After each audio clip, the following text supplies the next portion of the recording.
Salut à tous, j'espère que vous allez bien, c'est Romain et on se retrouve aujourd'hui pour faire un point sur le mercato du PSG avec le secteur où ça a le plus bougé ces derniers jours. Bien sûr, je ne parle pas de l'attaque puisqu'ici la priorité est connue, c'est Kvaratskhelia. Le PSG, Luis Enrique en font la top target pour cet été. Le joueur a fait une déclaration énigmatique hier après son super match face au Portugal. Il a dit qu'il réfléchirait à son avenir après l'Euro. Quand tu as 3 ans de contrat restant au Napoli qui bloque complètement ton départ, ça me paraît un peu bizarre de faire ce genre de déclaration, ou du moins ça va dans le sens d'une potentielle demande de départ après la compétition. De toute façon, son père et l'agent l'ont déjà fait il y a 15 jours publiquement dans les médias, même si de l'autre côté, De Laurentiis et Antonio Conte ont complètement bloqué le dossier publiquement hier aussi, voilà, en faisant des déclarations. C'est bizarre parce que ce dossier, c'est la top priorité, et pour une fois, j'ai l'impression que ça va reposer sur le PSG. C'est-à-dire que d'habitude, on fait les grands discours. Oui, il faut respecter la volonté des joueurs. Peut-être qu'aujourd'hui, le PSG est moins attrayant. On est en Ligue 1 quand tu es pisté par Arsenal, City et le PSG. Bien sûr que nous, on arrive en 3e position dans l'esprit du joueur. Mais là, le joueur veut venir en fait. Le joueur veut venir. Bon, en face, t'as un club qui n'est pas vendeur, mais on va pas se mentir. Ça repose sur le PSG dans le sens où si tu mets les 150 millions, bien sûr que De Laurentiis le lâche. Tu vois ce que je veux dire? De l'autre côté, on peut se dire à quel point tu vas dans le timing. Est-ce que tu attends le 31 août ou est-ce que tu actives des plans B avant? Est-ce que, par exemple, au 15 juillet, si le dossier semble bouché, est-ce que tu le fermes? Tout simplement. Alors que le joueur veut visiblement venir. Donc ça, c'est autant de questions qui demandent à être répondues par la suite. Parce qu'à la différence de Lenny Yoro, par exemple, on a un joueur qui veut venir. Là, Yoro, il nous dit, bon, très clairement, je veux aller au Real Madrid. Voilà. Il y a des pistes en attaque qui sont sorties un peu cette semaine, mais rien de bien concret, hein, parce que Kingsley Coman, en début de semaine, ce sont des sources de l'environnement Bayern qui l'ont sorti. Bien sûr, le Bayern recrute à son poste en attaque, fait de lourds investissements. La masse salariale prend un coup. Lui touche 15 millions, 28 ans, souvent blessé. Assez peu de statistiques cette saison. Donc, ils ont tout intérêt à le vendre et donc faire fuiter ce genre de rumeurs pour attirer de potentiels clubs acheteurs. Après, je dis pas que Nasser ne craquera pas le 15 août si l'occasion se présente. Typiquement, faire revenir Coman, qui est un des joueurs, si ce n'est le joueur le plus talentueux qu'on a sorti depuis l'RQSI du centre de formation. Bon, même si c'est discutable, voilà, c'est vrai que si le cœur parle, bien sûr qu'on a envie de le faire revenir. Après, la raison, bon, on sait qu'avec Nasser, le cœur parle plus que la raison et le chéquier parfois peut être illimité. Donc voilà, ça peut être une piste typiquement Nasser. Mais pour l'instant, c'est l'environnement Bayern qui l'a fait fuiter. On a eu Rashford aujourd'hui. Visiblement dans le cadre de discussions avec Manchester United autour de Manuel Ugarte. Bon, Rashford, c'est un serpent de mer depuis des années, hein, une piste que Nasser adore, comme Mohamed Salah, tu vois. C'est des joueurs qui vont toujours ressortir parce que Nasser l'apprécie. L'été dernier, Rashford nous avait utilisé pour prolonger avec Manchester. Là, je vois pas trop quel intérêt il aurait à se lier à nous dans les médias. Voilà, mais bon, pour l'instant, rien de bien concret. Voilà, tout ça pour dire qu'en attaque, c'est très clair. Voilà, il n'y a pas grand-chose d'énigmatique, de flou. Voilà. Au milieu, c'est pareil. Au milieu, c'est pareil. João Neves, c'est la grande priorité. On le sait. Luis Campos et Luis Enrique sont d'accord là-dessus. Il y a une clause libératoire. Donc, c'est très clair du côté du Benfica. Pour l'instant, on ne veut pas négocier. Peut-être plus tard dans l'été. Le joueur est à l'Euro. Donc, ça ne devrait pas se décanter dans les prochains jours. Et il y a un petit point sur lequel on pourrait s'interroger. C'est Jorge Mendes, qui est donc l'agent de João Neves, mais aussi l'agent d'Ugarte, Warren Zaïre-Emery et Vitinha. Ugarte, qui évoluerait donc au même poste que João Neves au PSG, serait en concurrence avec lui, et donc il y aurait un des deux joueurs qui forcément perdrait en valorisation, puisque il perdrait la concurrence avec l'autre. Jorge Mendes n'aime pas avoir deux joueurs au même poste en concurrence dans les clubs qu'il maîtrise un petit peu, donc les rumeurs de Manuel Ugarte à Manchester United, ça parle aussi d'autres clubs de Première Ligue, du Bayern Munich aussi, qui eux sont un peu à la peine sur le dossier Palhinha. Peut-être que c'est justement lié à João Neves.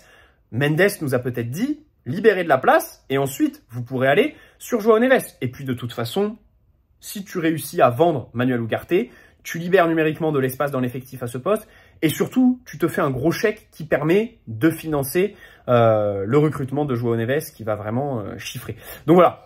Au milieu et en attaque, j'ai fait le point, c'est très clair. Pour l'instant, ça bouge pas beaucoup. Par contre, le sujet de la vidéo, c'est la défense, où là, c'est un peu plus flou.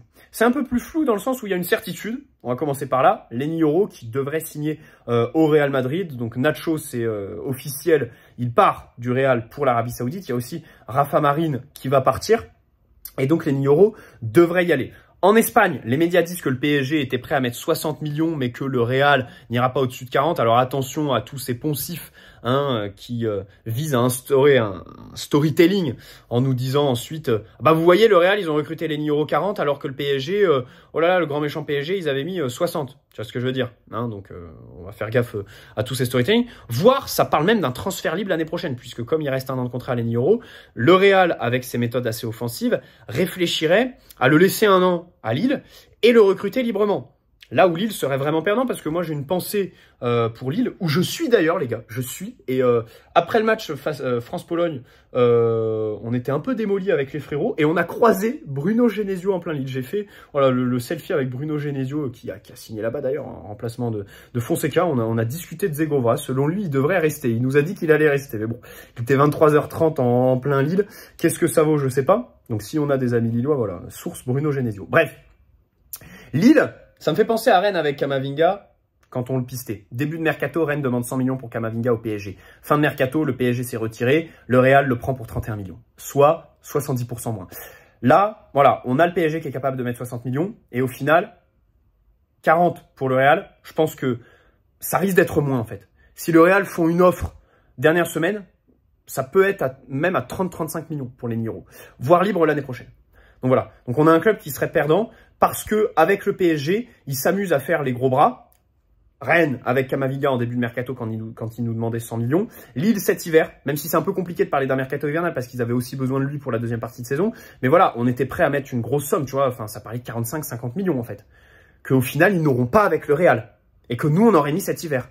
Donc s'ils avaient accepté, on aurait fait les Niro cet hiver, on n'en aurait plus parlé et ils auraient maximisé leurs gains. Donc voilà, mais bon, après ça, c'est évidemment leur problème.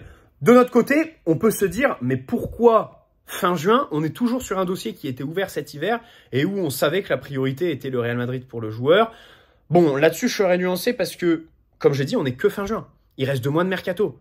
Encore heureux, bien sûr, que voilà, en plein euro, le mercato n'a ouvert que depuis 15 jours. Tu continues un petit peu à pousser sur un top prospect qui est ta priorité. Voilà. Moi, je le prends même dans un bon sens de voir le PSG activer des plans B aussitôt dans le mercato. Parce qu'en 2022, Skriniar, alors Skriniar c'était différent parce qu'à la différence de l'Euro, lui il voulait venir. Et au final, on l'a fait signer librement. Mais on active des plans B. On active des plans B et donc on va en parler dans cette vidéo. Alors déjà, Geertruida, donc ça fait longtemps, ça fait plus d'une semaine, j'en ai pas parlé du tout. La dernière info, c'est Sky Sport Allemagne qui nous dit qu'il y a plus de chances que le joueur signe au PSG qu'en Première Ligue ou en Bundesliga, où il y a aussi des intérêts. Il y a Tottenham qui est dessus. Liverpool, ils vont récupérer le coach qu'il avait à Feyenoord, donc ils étaient intéressés. Et au final, ça ne devrait pas se faire du côté de la Première Ligue. Donc pour le joueur hollandais de 23 ans à qui il reste 1 an de contrat, c'était assez fou sur le prix. Il y aurait une clause libératoire à 40 millions, ce qui me paraît assez énorme pour un joueur comme ça. Mais selon Sky Sport, 25, ça passe. 25, ça me paraît un peu plus raisonnable, mais ça pose quand même des questions. Quand tu passes de Euro 50-60 à Geertruida 25, tu te dis, est-ce qu'en fait du côté du PSG, on n'a pas décidé de diviser l'enveloppe de 50-60 sur plusieurs joueurs à plusieurs postes? Ça peut être une piste, parce que évidemment, passer de Euro à Geertruida, je pense qu'il faut quand même se mouiller la nuque, au moins sur la partie défensive, là vraiment. Et aussi en matière d'ambition, tu te dis, pourquoi on abandonne un top prospect avec des qualités très très fortes pour recruter un mec qui brille par sa polyvalence, mais qui est polyvalent justement parce qu'il a des qualités fortes un peu nulle part, qui est bon partout mais excellent nulle part. Tu vois ce que je veux dire? C'est un peu dur, mais c'est ce qu'on pourrait penser, tu vois. Par exemple, le PSG pourrait rester focus sur un joueur à 50-60, il va y en avoir sur le marché, il va y en avoir. Upamecano, De Ligt, alors qu'on avait déjà pisté cet hiver, De Ligt nous avait par exemple refusé. C'est vrai que par rapport à Euro, De Ligt ou Upamecano, ce sont des salaires complètement différents. Euro, tu le signes à 5-6 millions, donc ça te nique pas ta masse salariale, qui est déjà dingue en défense, avec Kimpembe, Marquinhos, Skriniar, Lucas Hernandez, qui sont à plus de 10 millions par an, voire plus de 15 pour certains. Lucas Hernandez, franchement, je pense qu'il est à plus de 15. Marquinhos, c'est 18, on le sait depuis sa prolongation. Kimpembe, c'est aux alentours de 10. Et Skriniar, avec la prime à la signature, comme tu l'as signé libre, qui est lissée sur les 50 contrats que tu lui as donnés, ça augmente le salaire annuel. Et donc, ça le monte à 12-13. Enfin voilà, recruter donc un Delirte qui tourne à 15, un Upamecano qui semble être plutôt du côté de 10, c'est assez énorme par rapport à Yoro. Voilà. Donc toute la question, c'est de savoir si Gertruida est le plan B de Lenny Yoro, auquel cas, là, je serais assez sceptique, pessimiste. Le timing de l'information va dans ce sens, va dans le sens d'un plan B, puisque ça sort juste après le refus de Lenny Yoro. Ou alors, est-ce qu'il vient pour remplacer Mukele, dont on veut se séparer, en tant que joueur un peu polyvalent couteau suisse, et le PSG qui, de l'autre côté, ne perd pas l'ambition de recruter un défenseur central très fort dans ce qui nous fait défaut, à savoir la vitesse, les airs et l'appétence pour le duel. Pour moi, c'est vraiment les 3 critères très importants. Mais du coup, avec Gertruida, on est assez loin de tout ça.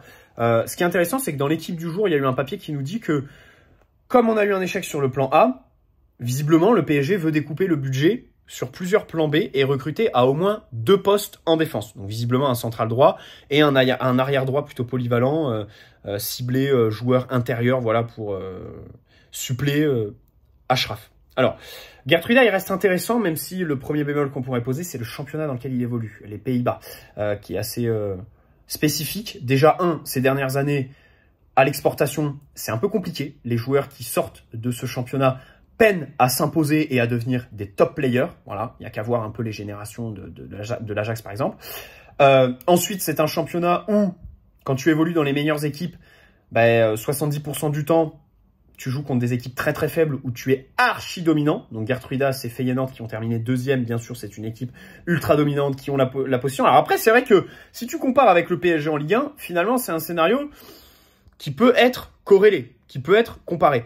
Mais j'attends de voir Gertruida en Ligue des Champions, sous pression bien évidemment, en matière de pressing et tout ça, parce que voilà, ce sont des équipes, Feyenoord, l'Ajax et tout ça, qui impriment le rythme, qui ont la possession et où tu as évidemment moins de difficultés, tu vois. Donc c'est sûr que les capacités créatives ressortent beaucoup plus dans le championnat des Pays-Bas. Donc c'est un profil un peu atypique de latéral intérieur qui va venir plutôt en soutien dans le demi-espace, qui va savoir s'aventurer dans la surface, échanger avec ses partenaires dans les petits espaces, mais qui est plutôt axé aussi sur les compensations, pour permettre justement de l'autre côté à Nuno Mendes de monter. Alors ça, c'est une question qu'on va poser un peu plus tard.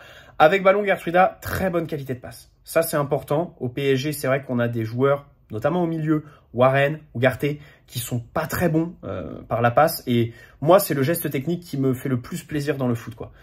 Les dribbles, j'aime bien, mais une bonne passe qui casse les lignes, avec une super vista, super vision de jeu et une prise d'information optimale avant d'avoir reçu le ballon, pour moi, il n'y a rien de tel. Ça, c'est mon football, tu vois. Et donc, quand je lis qu'on veut recruter un joueur qui a une bonne qualité de passe, ça me fait plaisir. Ça me fait plaisir parce que il est bon dans pas mal de compartiments. Après, il excelle pas non plus en matière de créativité. C'est un joueur qui va plutôt être sur recycler la possession, avec des passes latérales, tout ça. On sait que ça peut avoir une connotation péjorative chez les supporters, parce qu'on aime les joueurs fantasques, artistes et tout ça. Mais Luis Enrique, son idée de jeu, ça colle avec ça, bien évidemment. Un joueur qui va pas trop s'aventurer, pas prendre trop de risques, mais qui va être aussi capable d'envoyer certains ballons dans la boîte. Pas tous, parce que voilà, la plupart aussi vont être des passes latérales. Mais ça colle parfaitement avec ce que Luis Enrique demande. Voilà. Même si on peut regretter de pas prendre de dribbleur à ce poste. Ça, c'est important. On a déjà Hakimi qui a besoin d'avoir le ballon lancé, bien sûr. C'est pas quelqu'un qui va partir arrêter. Gertruida, c'est un peu pareil. Gertruida, voilà, c'est pas un grand dribbleur dans les petits espaces. Il marque, il a un vrai sens du but. Ça, c'est intéressant. Après, défensivement, c'est là où je peux pas imaginer que c'est le plan B de Lenny Yoro, quoi. Déjà parce que pour moi, c'est un arrière droit. On peut pas l'imaginer en axial droit, comme c'était initialement le cas avec Lenny Yoro. Et c'est pas le meilleur, en fait. Il a pas un goût du duel très prononcé. Alors, il y a des qualités athlétiques, physiques qui sont assez intéressantes, mais c'est vrai qu'il va pas vraiment au duel. Et ça, c'est assez inquiétant. Quant à Marquinhos, évidemment, qui est ce genre de joueur qui va pas trop au duel. Skriniar, qui est complètement en vrac et qui, du coup, fuit un peu le duel, même si à l'Inter, il avait une réputation complètement inverse. Kimpembe, on peut faire le même pronostic qu'avec Skriniar, à savoir un joueur qui, avant sa blessure, aimait le duel, se livrait complètement. Mais là, à minima, quand il va revenir, forcément, il va prendre des précautions. Beraldo, bien sûr, c'est pas un joueur de duel. Donc c'est vrai que là-dessus, j'ai un peu quelques doutes. Après, dans la gestion de la profondeur, les couvertures, la lecture du jeu, il est plutôt bon, il est plutôt rapide. Donc ça, c'est intéressant. On sait que c'est un domaine où certains de nos joueurs ont pêché. Lucas Hernandez, par exemple. Lucas Hernandez, sur le but de Füllkrug à l'aller face à Dortmund, il se blesse, mais il se blesse aussi parce qu'il est en retard, parce qu'au début de l'action, il gère mal la prise de profondeur, tout simplement. Donc c'est vrai que Gertruida est plutôt bon là-dedans. Après, dans les airs et les coups de pied arrêtés, par contre, là, voilà, c'est un vrai axe de progression pour lui. Il n'est pas extraordinaire et nous, c'est quelque chose qu'on doit absolument travailler. Même si au-delà de la dimension individuelle, ça reste un domaine du jeu où le staff de Luis Enrique doit travailler de manière collective. Les joueurs qui sont bons de la tête, qui ont une bonne détente, sont pas forcément bons sur coups de pied arrêtés dans une équipe qui ne travaille pas collectivement les coups de pied arrêtés. Voilà. Alors, ça pose une question que j'aimerais nuancer, parce que si tu recrutes Gertruida, ça veut dire que du coup, tu aurais, quand il est sur le terrain en tant qu'arrière droit, un système avec Nuno qui monte et Gertruida qui reste derrière. Alors c'est très bien pour Nuno parce qu'il est très explosif, c'est un joueur qui est autosuffisant dans les petits espaces, capable de faire des dribbles, des slaloms, se libérer de 2, 3, 4 joueurs, prendre de la vitesse et tout ça. Mais attention à Barcola. Et là, je fais un lien avec les joueurs en sélection. Vous savez qu'en sélection, il faut être plus autosuffisant. Et c'est là qu'on se rend compte en fait de l'apport de Luis Enrique sur ses joueurs. Typiquement Dembélé. Dembélé qui brille pas vraiment, même si face à la Pologne, il a fait un meilleur match. En fait, Dembélé, tu te rends compte qu'en équipe de France, il bénéficie pas des dédoublements d'Achraf Hakimi au PSG, par exemple. Ça, c'est système Luis Enrique, qu'il ne retrouve pas en équipe de France avec Didier Deschamps. D'ailleurs, je change complètement, je whip into, mais si le PSG cible un profil un peu hybride, défenseur central arrière droit, Jules Koundé, je dois dire que j'adore. Bref. Donc Dembélé ne bénéficie pas des dédoublements en équipe de France. Barcola, qui est ailier gauche en équipe de France. L'analyse du match face à la Pologne, alors il est bon, mais on dit, oui, il est dans la densité, il peine à faire des différences, il y a Mbappé qui vient lui marcher dessus, qui arrive sur lui et qui donc ramène aussi les adversaires, il n'y a pas grand monde dans la surface. Ça d'accord. Mais au PSG, Barcola, les buts qu'il met, par exemple, le but face à la Real Sociedad, c'est sur une remontée de balle assez rapide, mais un espèce de renversement. Il y a plein de situations, notamment contre Marseille Classico, quand il fait une belle passe décisive après un super contrôle. Le super contrôle, c'est sur un renversement. Parce qu'au PSG, on fixe à droite, et ensuite, on va envoyer sur Barcola à gauche, et Barcola brille parce qu'il reçoit le ballon après un renversement et une fixation de l'autre côté, et du coup, il a plus d'espace. Ça, c'est des séquences qu'il n'a pas en équipe de France. Et du coup, si tu veux faire pencher le jeu du PSG sur le côté gauche avec Gertruida dans l'équipe, attention à Barcola, qui brille quand il a beaucoup d'espace, quand il reçoit le ballon parce qu'il a une super qualité de contrôle et qu'il est capable dans les 1 contre 1, quand il a de l'espace derrière, de faire de grosses différences. Mais Barcola, avec le jeu du PSG côté gauche, dans la densité, j'ai un peu plus de mal à l'imaginer. Après, tu peux interférer avec Dembélé, Barcola. Dembélé, lui, typiquement, dans les petits espaces, il est très bon, très créatif et tout ça. C'est pour ça aussi que Luis Enrique veut peut-être Kvaratskhelia, parce que ça, c'est une grosse différence avec Barcola. Le Géorgien est tout à fait capable de rentrer dans ce système où ton jeu penche à gauche, tu as Nuno Mendes qui dédouble et Kvaratskhelia dans les petits espaces et tout ça, parce que quand tu vois son match hier, tu peux aussi te dire, face au Portugal, tu peux aussi te dire que Kvara peut jouer numéro 10, tout simplement.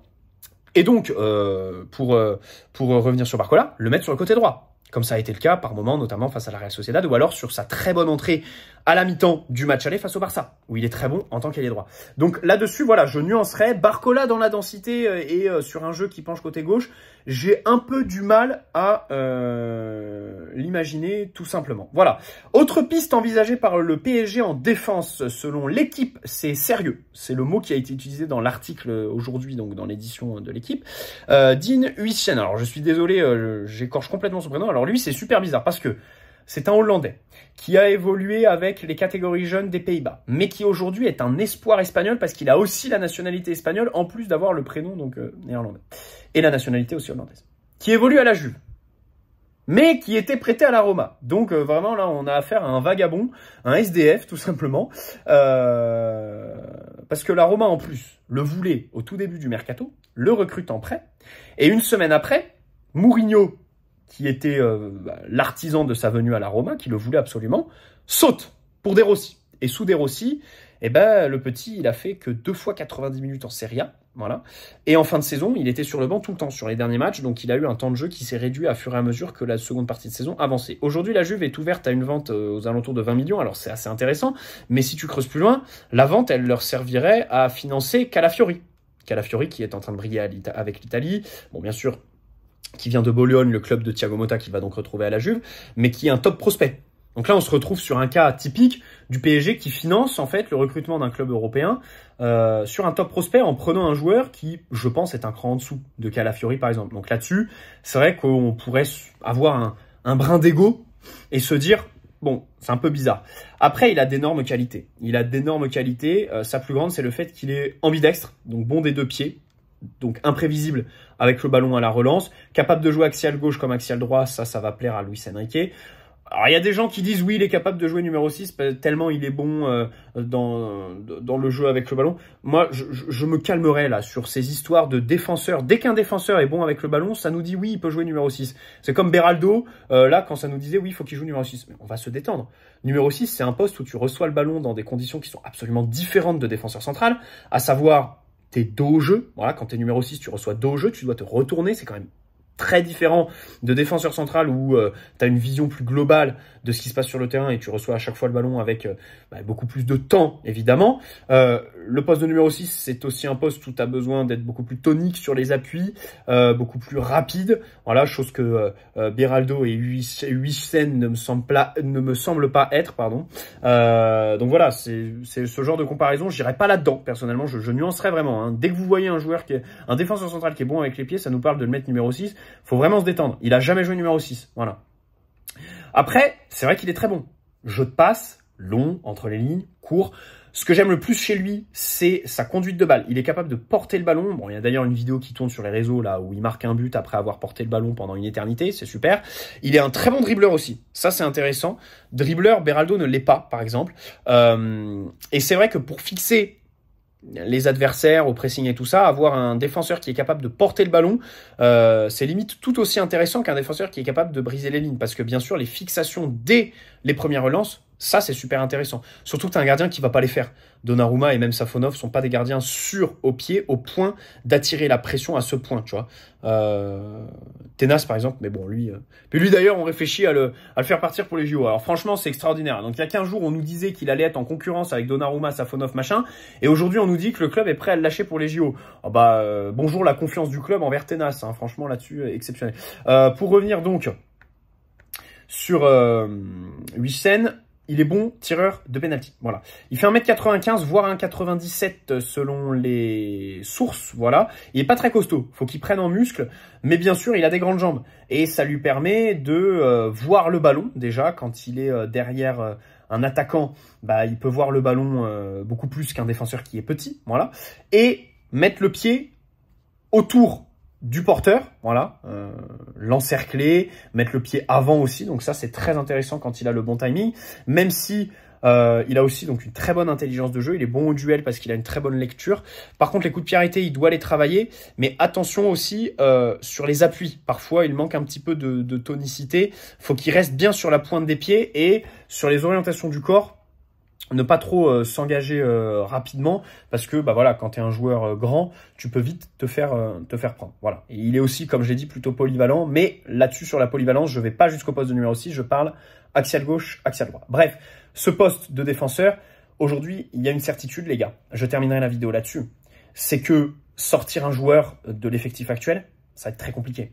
Alors là, ça parle de Skriniar. Selon le Parisien, le club lui a fait part de son souhait de s'en séparer. Il faut qu'il se trouve une porte de sortie et tout ça. Malgré les déclarations qu'il avait fait, le joueur lui-même, comme quoi il voulait rester, ça me paraît compliqué. Il y avait même eu une rumeur comme quoi son agent l'a proposé au Napoli, mais quand tu as un salaire de 10 millions, un contrat auquel il reste 4 ans, le joueur qui te dit publiquement en juin qu'il veut rester, ça va être quand même très très compliqué de s'en séparer pour Skriniar, tu vois. Tous les autres, c'est pareil. Danilo, il lui reste 1 an de contrat. Quel club va vouloir acheter 1 an de contrat pour Danilo, 33 ans? Et en plus, quel intérêt de s'en séparer? C'est un mec qui est plutôt apprécié dans l'effectif, qui ne rechinerait pas si son temps de jeu diminuerait. Et en plus, son salaire est famélique en fait. Donc il te libérerait même pas de masse salariale. Limite, si on parle de manière crue, aujourd'hui, le plus à même de partir et le départ qui serait le plus intéressant, ce serait limite Kimpembe, avec son retour de blessure, toutes les interrogations qui vont avec. Bon, Lucas Hernandez, on va lui laisser le bénéfice du doute. Marquinhos, il est plutôt bien revenu sur la fin de saison, donc finalement, sa fin de saison me fait changer d'avis avec lui. Pourquoi pas le garder. Donc c'est vrai que voilà, ça se jouerait entre Kimpembe et Skriniar. Bien évidemment, Skriniar loin devant Kimpembe, les gars, on va pas se mentir. Et il y a Danilo aussi, mais il faut aussi être réaliste en fait. Skriniar et Danilo, c'est très compliqué à faire partir. Kimpembe aussi, vous me direz, un mec qui a pas joué depuis 2 ans, c'est sûr qu'il va attirer absolument personne. Voilà. Mais je parle de Kimpembe parce qu'il y avait une rumeur comme quoi le club était ouvert à un départ pour lui cet été. Voilà. Donc c'est très très difficile de dégraisser. Et au cas où on a des offres, il va pas falloir être trop gourmand, notamment sur Mukiele par exemple. Hein, on l'a été cet hiver avec le Bayern parce que je fais un lien avec Carlos Soler. La Real Sociedad s'intéresse à Carlos Soler. Il propose 12-15 millions et nous on dit non, 20. Bon, il faudrait qu'on soit aussi un peu conciliant. Je veux bien qu'on joue les gros bras comme les clubs des joueurs compistes le font, mais Carlos Soler, 12 millions, je fais partir tout de suite, tu vois. Et j'espère qu'en défense, si on a des offres, on fera pas la fine bouche, tu vois. Skriniar, 15 millions, chut, même 10, chut. Voilà, ça te libère une grosse place dans la masse salariale. Et donc là, tu peux envisager autre chose qu'un top prospect. Pour revenir sur les pistes là, donc Gertruida, bien sûr, voilà, il faudrait que ce soit un joueur de complément, tout simplement.